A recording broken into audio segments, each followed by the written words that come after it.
ke channel Ustazah Ina UAI.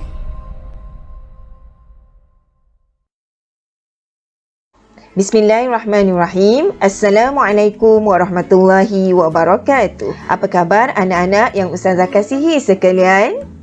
Ustazah doakan semoga anak-anak semuanya berada dalam keadaan yang sihat dan sejahtera serta terus bersemangat untuk belajar.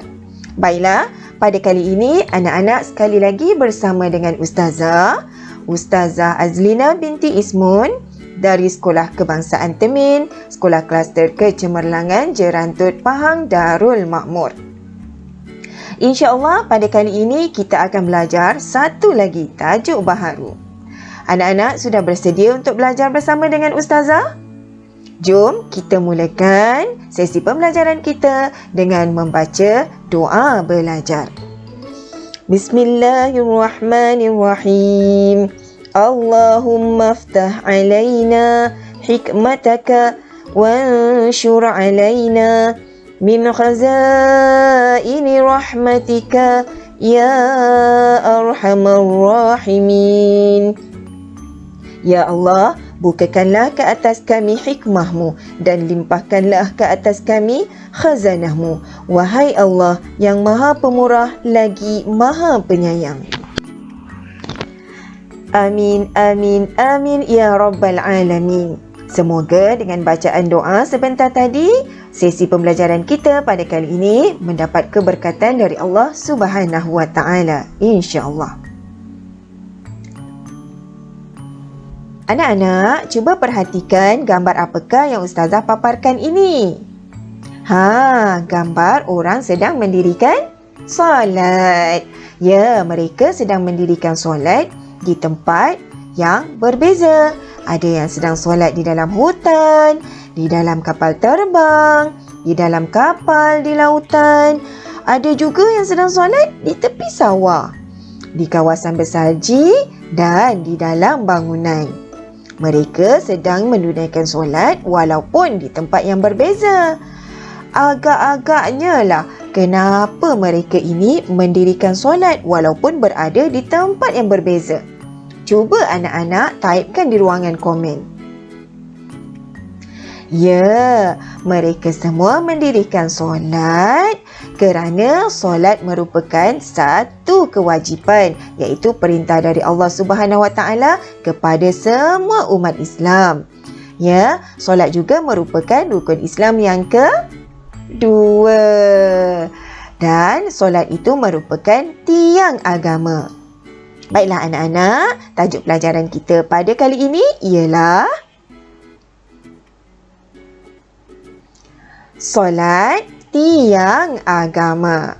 InsyaAllah kita akan belajar bidang ibadah tahun 1 dengan tajuk solat tiang agama. Anak-anak bolehlah merujuk buku teks pendidikan Islam tahun 1 pada muka surat 102 hingga 105.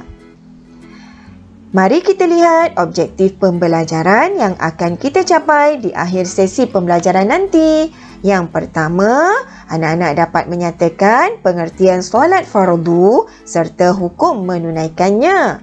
Kedua, anak-anak akan dapat menyenaraikan solat fardu dan waktu-waktu menunaikannya. Seterusnya, yang ketiga, anak-anak dapat mencadangkan tindakan yang perlu diamalkan dalam kehidupan seharian berdasarkan kepentingan menunaikan solat fardu. Ustazah harapkan anak-anak semua dapat mencapai objektif pembelajaran ini, insya-Allah. Apa yang dimaksudkan dengan solat, Ustazah? Jom, mari kita lihat apakah yang dimaksudkan dengan solat. Solat ialah perkataan dan perbuatan tertentu yang dimulai dengan takbiratul ihram dan diakhiri dengan salam. Ya anak-anak, solat ialah perkataan dan perbuatan tertentu. Perkataan dan perbuatan tertentu ini adalah merujuk kepada rukun-rukun solat. InsyaAllah berkaitan dengan rukun-rukun solat ini kita akan belajar pada pelajaran yang akan datang. Perkataan dan perbuatan tertentu ini dimulai dengan takbiratul ihram, Allahu Akbar, dan diakhiri dengan salam. Assalamualaikum warahmatullahi. Assalamualaikum warahmatullahi. Ya, itulah anak-anak apa yang dimaksudkan dengan solat. Perkataan dan perbuatan tertentu yang dimulai dengan takbiratul ihram dan diakhiri dengan salam. Ustazah percaya dan yakin anak-anak semuanya tahu apa itu solat. Dan Ustazah sangat percaya bahawa anak-anak pernah melaksanakan ibadah solat. Dan Ustazah doakan semoga anak-anak terus istiqamah melaksanakan perintah Allah ini. InsyaAllah. Baiklah, seterusnya mari kita lihat apakah hukum menunaikan solat. Hukum menunaikan solat ialah wajib. Ya, hukum menunaikan solat ialah wajib. Setiap orang Islam yang cukup syaratnya wajib menunaikan solat 5 waktu. Ya anak-anak, setiap orang Islam yang cukup syaratnya. Apa syarat-syaratnya? Mestilah beragama Islam, baligh iaitu cukup umur, berakal iaitu memiliki akal yang waras dan suci daripada haid dan nifas. Jadi apabila seseorang Islam itu cukup syaratnya, maka wajiblah ke atasnya untuk menunaikan solat 5 waktu. Semoga anak-anak faham ya, insya-Allah. Baiklah, mari kita lihat dalil nakli kewajipan menunaikan solat. Ya anak-anak, kewajipan menunaikan solat ada dinyatakan dalam firman Allah Subhanahu wa taala. A'udzu billahi minasyaitonir rajim. Bismillahirrahmanirrahim.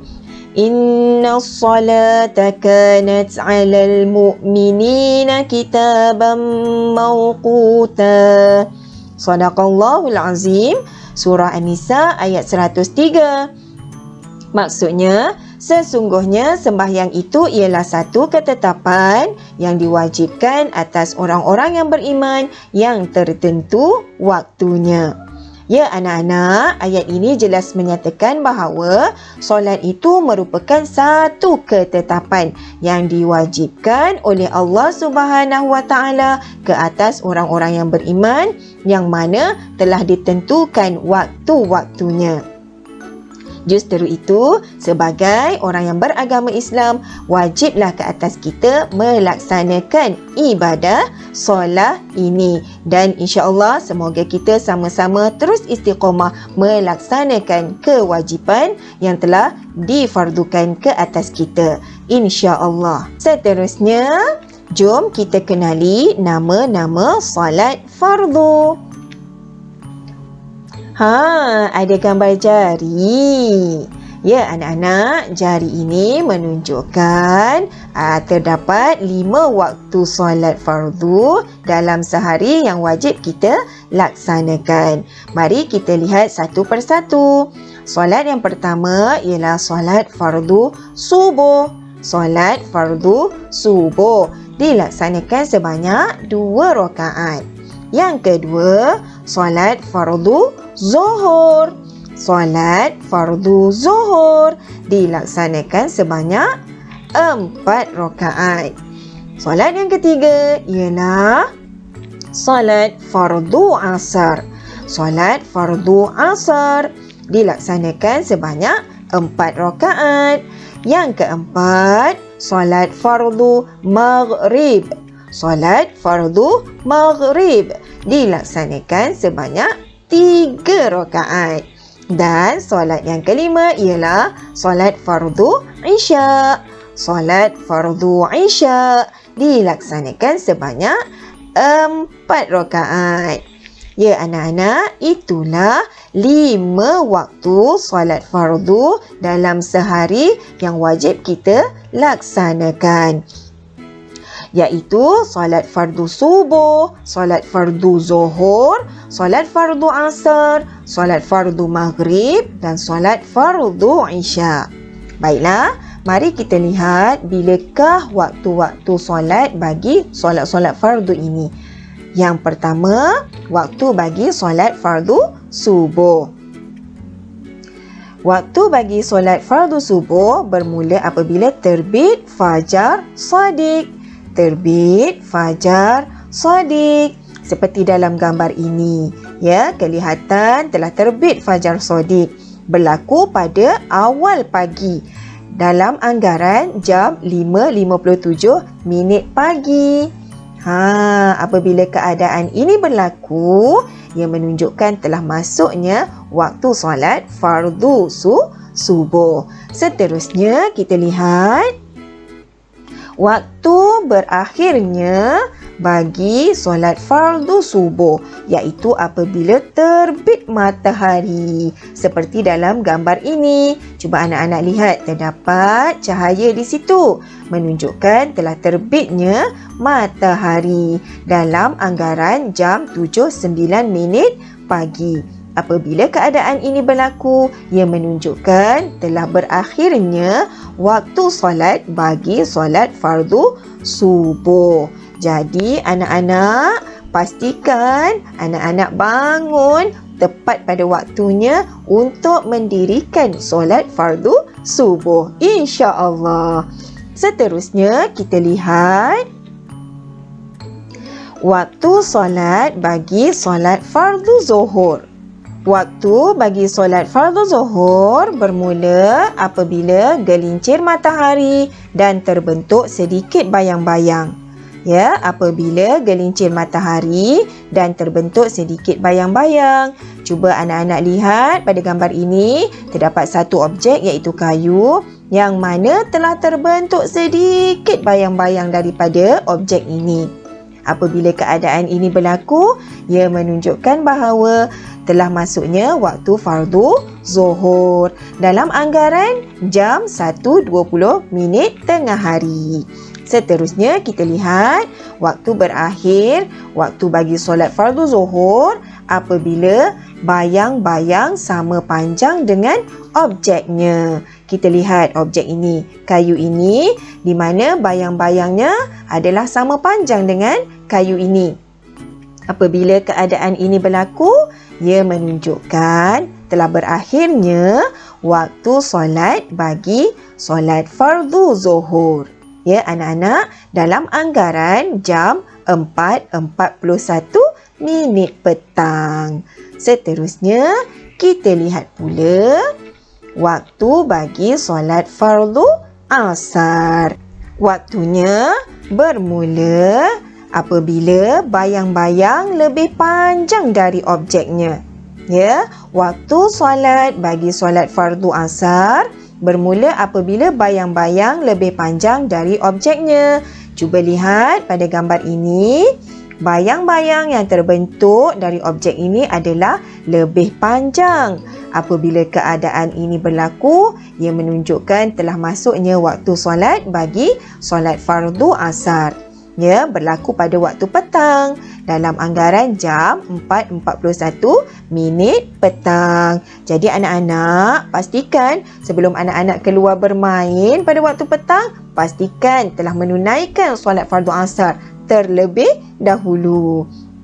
Mari kita lihat waktu berakhirnya solat fardu asar apabila terbenam matahari. Ya, solat fardu asar akan berakhir apabila terbenam matahari. Seperti dalam gambar ini, iaitu dalam waktu senja.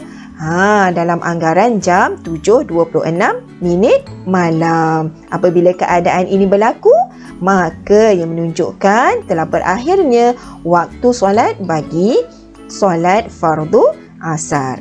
Baiklah anak-anak, seterusnya mari kita lihat pula waktu solat bagi solat fardu maghrib. Waktunya bermula apabila terbenam matahari. Waktu solat bagi solat fardu maghrib bermula apabila terbenam matahari. Seperti dalam gambar ini. Ya, dalam anggaran jam 7.26 malam.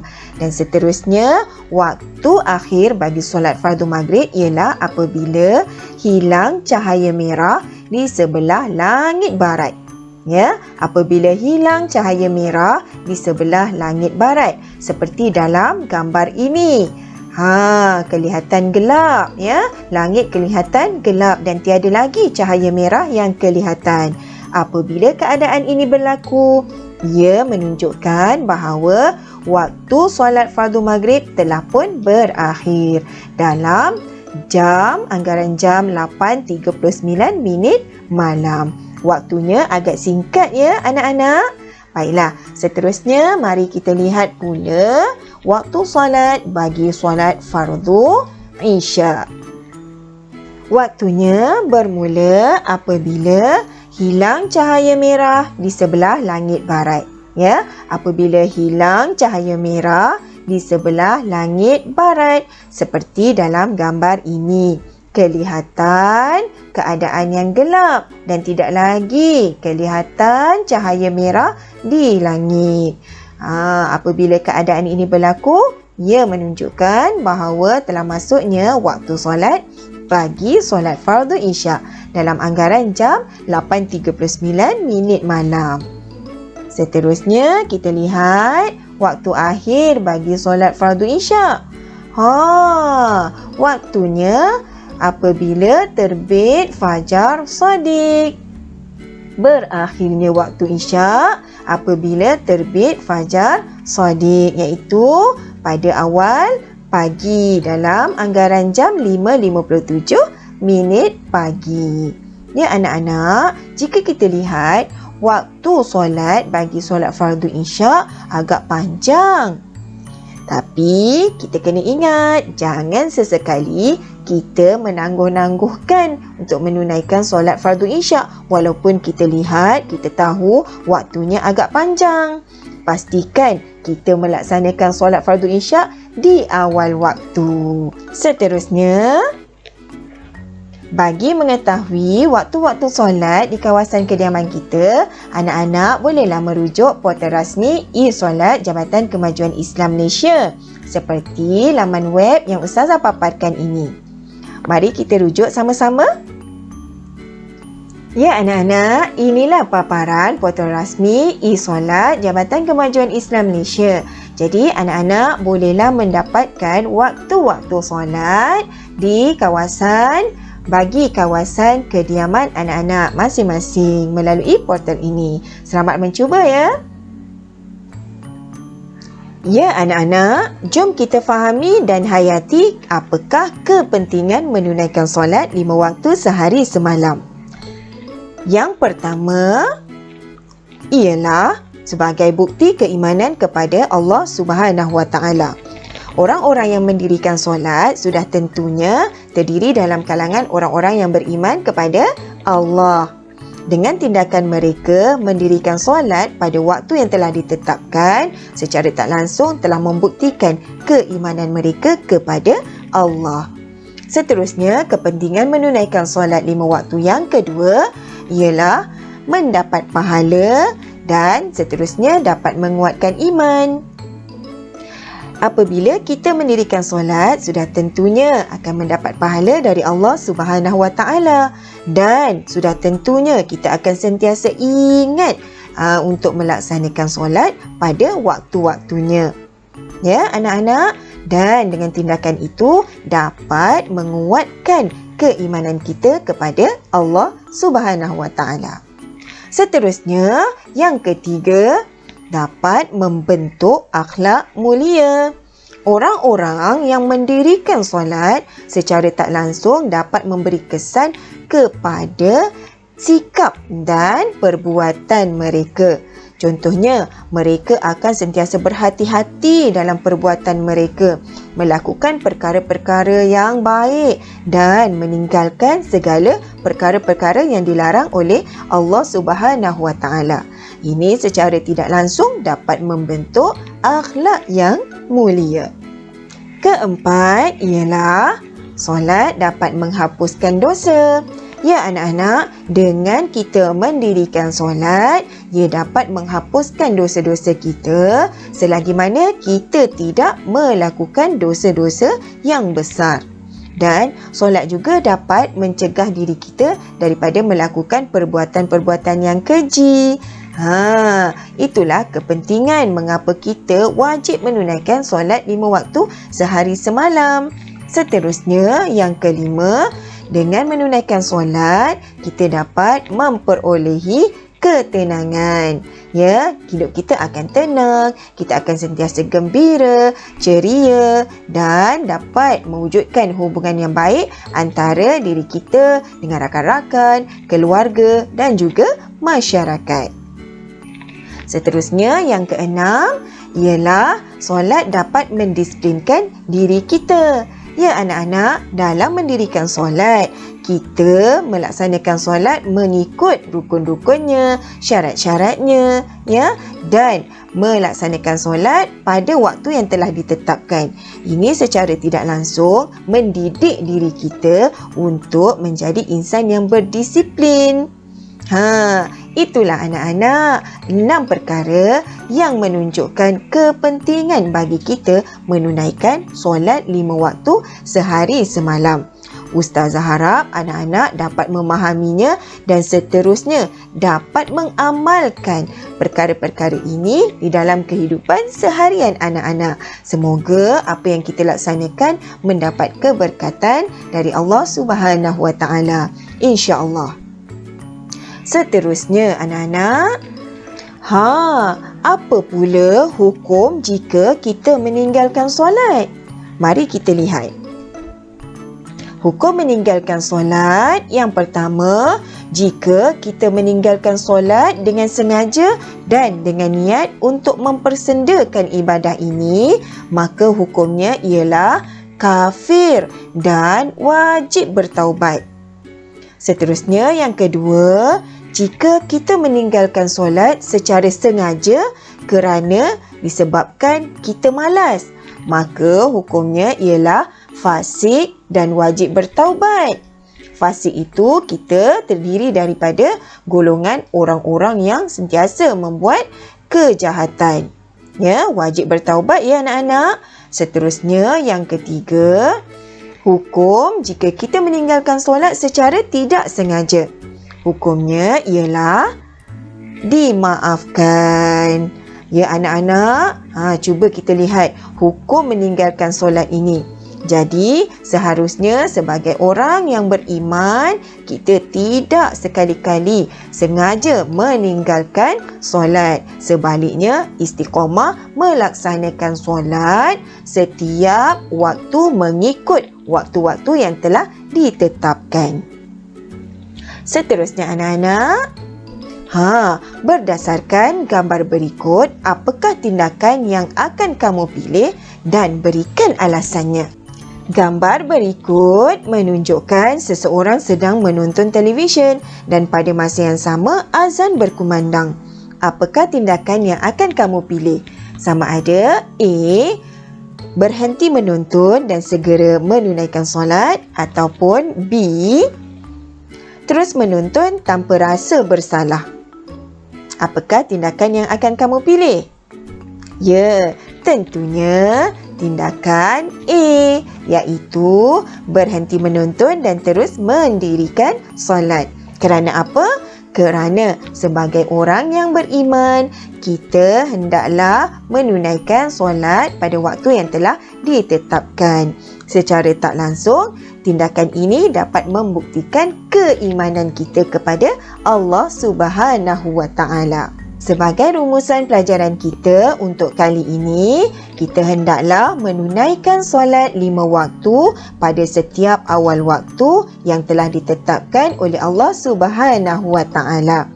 Dan seterusnya, kita laksanakanlah solat dengan sempurna dengan melaksanakan rukun-rukun yang telah ditetapkan dan laksanakan solat dengan penuh khusyuk.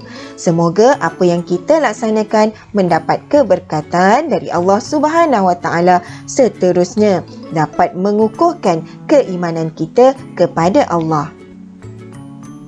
La la la la la la la. Ayu salat 5 waktu sehari. Semalam subuh, zuhur dan asar, maghrib juga isya. 1, 2, 3 ayu salat. Jika kau tak nak diazab di akhirat, mari salat. Allah sayang sangat, kita akan selamat. Sekian dulu dari Ustazah. Mohon maaf dari Ustazah jika ada terkasar bahasa, tersalah kata sepanjang sesi pembelajaran kita pada kali ini. Hingga berjumpa lagi. Sekian, terima kasih. Assalamualaikum warahmatullahi wabarakatuh. Ila liqa. Ma'assalamah.